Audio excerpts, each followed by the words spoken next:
Aloha, everybody. We are kicking off the book of First Samuel, and it starts off with the story of a guy named Elkanah, and he has two wives, okay, because that was the thing back then.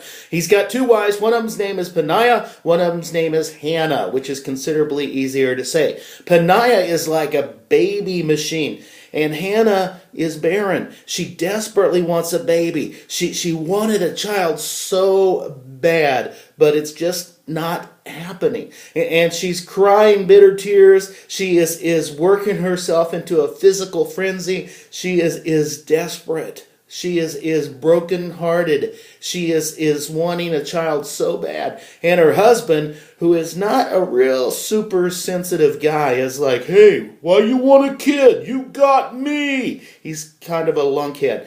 But Hannah wants to be a mama.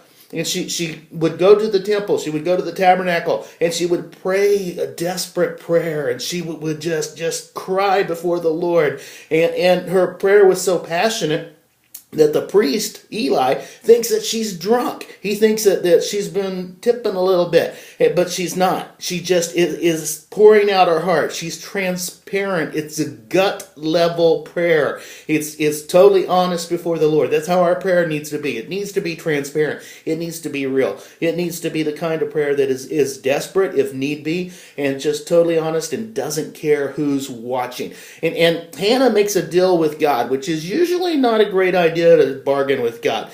But in her case, it works. And in her case, here's her deal. She tells him, if you give me a son, I will give him back to you.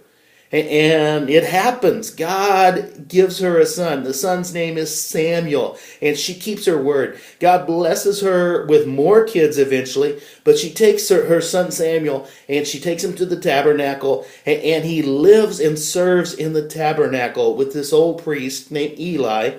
And Eli's got two sons who are wicked and evil and who are currently serving as the priest.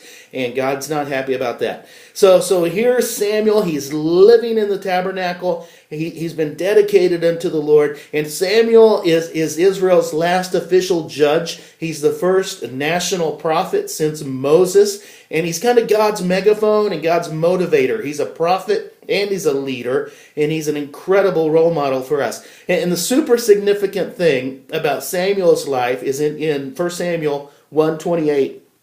Or 27:28, it says this. This is Hannah talking. She says, I asked the Lord to give me this boy, and he's granted my request. Now I'm giving him to the Lord, and he will belong to the Lord his whole life. And they worship the Lord there.